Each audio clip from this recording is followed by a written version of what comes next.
Hello and welcome to the commerce at home. अभी तक हमने लास्ट क्लास में पढ़ा मीनिंग और ओरिजिन ऑफ बैंक। आज हम पढ़ने वाले हैं functions of bank. Functions of bank में मेनली दो तरह के फंक्शन होते हैं, एक प्राइमरी एक सेकेंडरी, जो कि सेकेंडरी हम अगली वीडियो में देखेंगे। आज हमारा मेन फोकस होगा प्राइमरी फंक्शन। प्राइमरी फंक्शन में दो बातें आती हैं, पहला एक्सेप्टिंग डिपॉजिट, दूसरा advancing of loans. Primary function जो होता है कि बैंक सबसे पहले क्या काम करता है, प्रमुख कार्य, हिंदी में क्या बोलते हैं उसको, प्रमुख कार्य। एक्सेप्टिंग डिपॉजिट मतलब हिंदी में बोले अगर तो उसको बोलेंगे जमाए स्वीकार करना।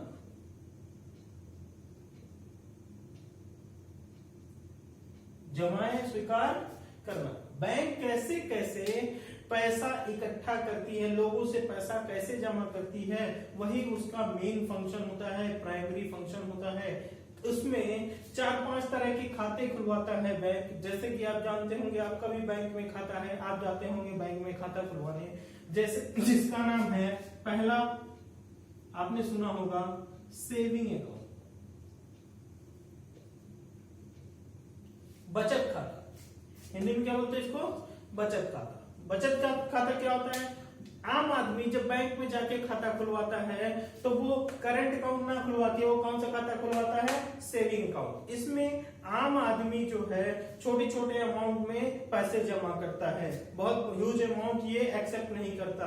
अच्छा, ये भी बात बता दें कि इसमें जमा कई बार कर सकते हैं, आप पैसा कई बार जमा कर सकते हैं, पर निकालना हो तो बहुत लिमिट्स है इसमें। कभी आप देखे होंगे एटीएम से निकालना है तो सिर्फ 25,000 निकलेगा, चेक से निकालना है तो 1 लाख निकलेगा, दिन भर में एक बार निकलेगा। ये सारी रेस्ट्रिक्शंस हैं इसमें, पाबंदियां हैं इसमें। बट करंट अकाउंट में ऐसा नहीं है। जब आप देखेंगे दूसरा हमारा अकाउंट है, बैंक हमसे पैसे लेता है किस तरह से, करंट अकाउंट खुलवा के। करंट अकाउंट में इतनी प्रॉब्लम नहीं होती क्योंकि ये बिजनेसमैन का अकाउंट होता है।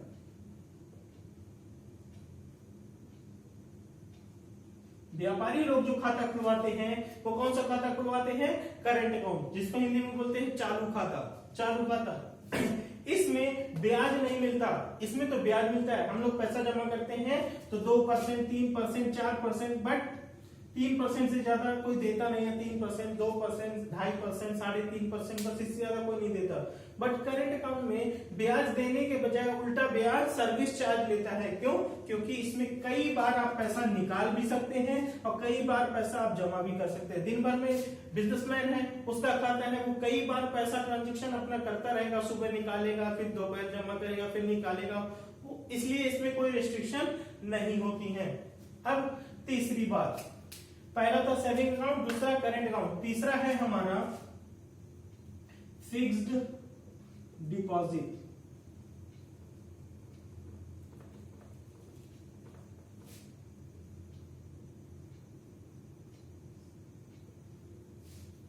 फिक्स्ड डिपॉजिट, अस्थाई जमा खाता, हिंदी में इसको एक और नाम से बोलते हैं सावधि जमा खाता। अस्थाई जमा खाता। अस्थाई जमा खाता में बैंक कैसे पैसा लेता है, वो एक बार में ही पैसा इकट्ठा ले लेता है और उसको 1 साल, 2 साल, 3 साल, 4 साल, कभी कभी 5 साल, 10 साल के लिए भी, लॉन्ग टर्म के लिए भी फिक्स डिपॉजिट आदमी कराता है। तो फिक्स डिपॉजिट में जब पैसा जमा होता है तो फिक्स डिपॉजिट अकाउंट खुलवा के जमा कराया जाता है। तीसरे के बाद चौथा आता है हमारा recurring deposit account. Recurring deposit account, Hindi में बोलते हैं आवर्ती जमा खाता। आवर्ती जमा खाता। आवर्ती जमा खाता क्या होता है, इसमें डेली बेसिस पे या वीकली बेसिस पे या मंथली बेसिस पे या ईयरली बेसिस पे, 6 मंथली बेसिस पे, क्वार्टरली बेसिस पे पैसे जमा होते हैं। और वो पैसे कैसे जमा होते हैं, या तो डेली जमा कर रहे हैं आप 5 रुपए जमा कर सकते हैं, 5 रुपए, 10 रुपए, 15 रुपए, 20 रुपए, 25 रुपए, मतलब 5 या 5 के गुणांक में होना चाहिए। 5, देखिए 10 कट जाएगा 5 से, तो 5 के गुणांक में पैसा जमा होते हैं। यहाँ पे बैंक एक आदमी अपॉइंट कर देता है, वो आपके घर जाता है या फिर आप खुद जाके बैंक जमा करते हैं, बट वो पैसा किस गुणांक में जमा होता है, या तो 5 रुपए या 5 के गुणांक में ही कोई रुपए होना चाहिए, तभी वो पैसा जमा होता है। और 3-4 साल बाद जब आपका टाइम पूरा हो जाता है, उसके बाद वो पैसा इकट्ठा आपको ब्याज के सहित जैसे आपको चाहिए वैसे आपको दे दिया जाता है। अब अगला है हमारा पेंशनियर प्लान।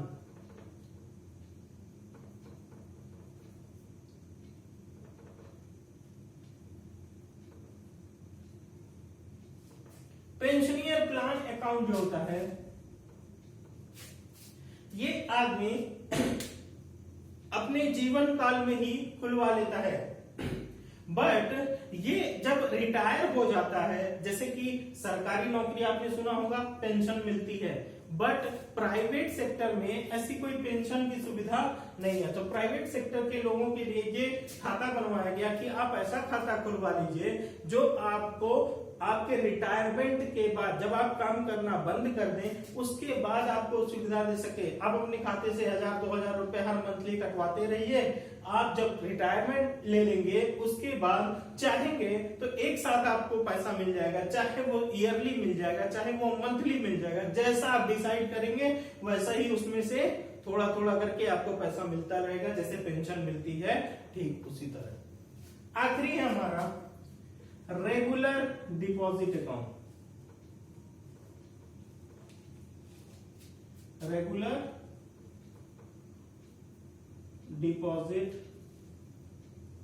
अकाउंट। अब रेगुलर डिपॉजिट अकाउंट क्या है? ये भी ठीक रिकरिंग डिपॉजिट की तरह है कि डेली बेसिस पे या वीकली बेसिस पे या मंथली बेसिस पे पैसा जमा होता है, बट यहाँ एक कंडीशन थी 5 या 5 के गुणांक पे होना चाहिए। यहाँ पे कोई 5 या 5 के गुणांक वाली कंडीशन नहीं है। यहाँ पे एक आदमी नियुक्त कर दिया जाता है बैंक के द्वारा। आपने सुना होगा गांव में कि बैंक से कोई आया है और 5 रुपए 10 रुपए के हिसाब से लेके जाता है, आपसे साइन कराता है छोटी सी, और वो पैसा लेके चला जाता है।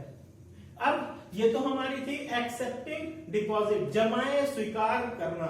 जमाए बैंक कैसे जमाए स्वीकार करती है? पहला सेविंग अकाउंट खुलवा के, दूसरा करंट अकाउंट खुलवा के, या तीसरा फिक्स डिपॉजिट अकाउंट खुलवा के, या चौथा रिकरिंग डिपॉजिट, या पांचवा पेंशनियर प्लान, या छठवां रेगुलर डिपॉजिट अकाउंट। अब हम देखते हैं बैंक के पास पैसे तो आ गए, इन सब खाते खुलवा के पैसा तो इकट्ठा कर लिया, अब उस पैसे को करेगा क्या? उस पैसे का इस्तेमाल कैसे करते हैं? चलिए उस चीज को आप कॉपी कर लीजिए, फिर मैं रब कर दूं पॉज करके।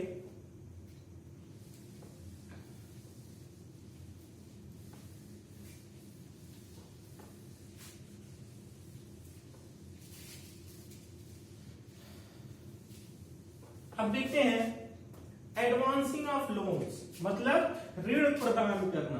बैंक ऋण प्रदान करता है, लोन देता है।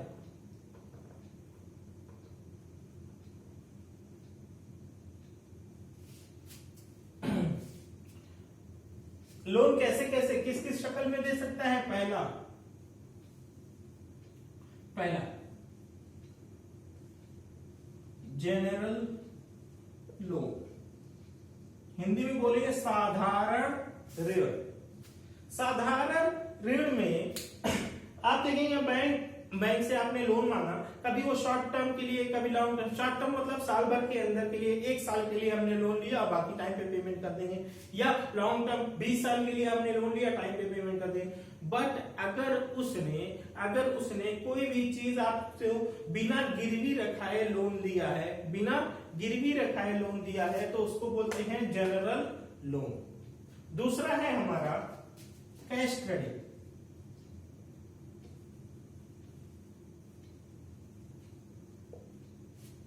कैश क्रेडिट, नकद साख, हिंदी में बोलते हैं इसको नकद साख। नकद साख क्या है कि आप गए लोन मांगने बैंक से, बैंक ने आपको लोन देने के लिए तैयार तो हो गया, उसने कहा भैया कुछ चीज गिरवी रखिए, कैसे हम मान लें कि आप पैसा वापस कर दोगे? आप जब कोई चीज गिरवी रखोगे तो हम उसको सुरक्षित रूप में रखे रहेंगे, ताकि जब आप पैसे दें हम आपको वो सामान वापस कर देंगे, वो आपकी गारंटी है। तो वो क्या करते हैं, कोई चीज आपसे गिरवी रखवाते हैं। दूसरी कंडीशन इसकी ये है कि वो आपसे पहले एक अकाउंट खुलवाएंगे, अपने यहाँ एक अकाउंट खुलवाएंगे और उसी अकाउंट में ही पैसे देंगे, उसी अकाउंट में आपको पैसे देंगे। जितना आप पैसा इस अकाउंट से निकालेंगे सिर्फ उतने पर ही वो इंटरेस्ट चार्ज करेंगे। मान लीजिए इसने बैंक ने आपको 1 लाख रुपए का लोन दिया और आपने निकाला सिर्फ उसमें से 40,000, तो इंटरेस्ट भी सिर्फ कितने पे देना पड़ेगा, 40,000 पे, और बाकी 60,000 रुपए इसमें जमा है, उस पे कोई इंटरेस्ट देने की जरूरत नहीं है। इसमें जितना भी आप लोन लेके गए थे सारे पे इंटरेस्ट देना पड़ेगा, इसमें सिर्फ उतने ही पैसे पे इंटरेस्ट देना पड़ेगा जितना आपने विड्रॉ किया, जितना आपने निकाला है उस बैंक से। क्लियर? चलिए आगे चलते हैं। हमारी तीसरी बात, बैंक और कहां पैसा देता है, discounting of bills. Discounting of bills मतलब क्या है, बिलों को भुनाना। आपने 11th में एक चैप्टर पढ़ा होगा, bills of exchange, discounting of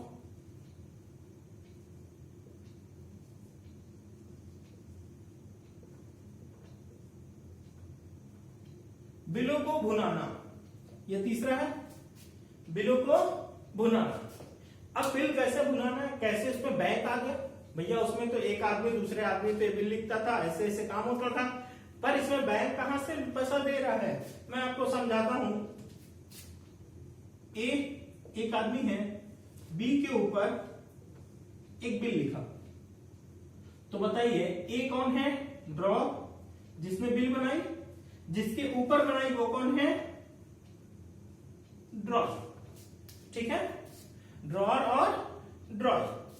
इसने कहा भैया तुम मुझे पैसे दो, बी से कहा उसने तुम मुझे पैसे दो, उसने कहा भैया मैं अभी पैसे नहीं दे पाऊंगा, आप एक बिल दे दो, आप एक बिल लिख दो, मैं उस पर एक्सेप्ट कर दूंगा, मतलब अपनी साइन करके तुम्हें वापस कर दूंगा कि 2 महीने बाद 3 महीने बाद तुम्हें पैसे मिल जाएंगे। इसने कहा ठीक है, उसने बिल दिया और उसने एक्सेप्ट कर दिया साइन करके, इनको बी ने ए को वापस कर दिया। अब ए के पास वो बिल पड़ी हुई थी, उसको अचानक से एक दिन पैसे की जरूरत पड़ी, वो कहा कि भैया बी पैसे दे दो। उसने कहा, बी ने कहा कि भैया हमने तो कहा था 3 महीने बाद देंगे, अब 3 महीना पूरा होगा तब लीजिएगा पैसे। तो कहा अरे यार ऐसे कैसे।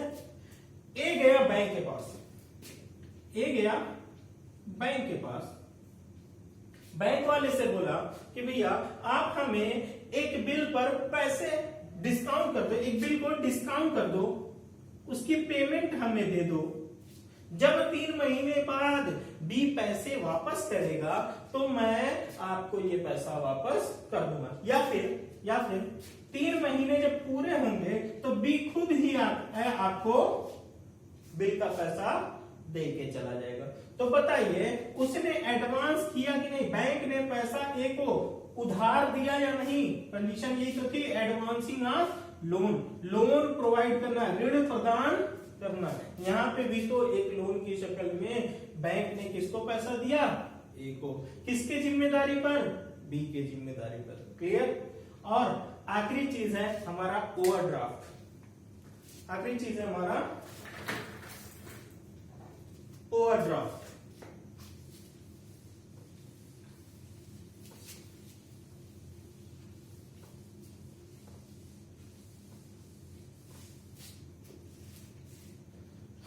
आखिरी कंडीशन जो ऋण प्रदान करने वाली है वो कैसे ऋण प्रदान कर सकता है, ओवरड्राफ्ट के थ्रू।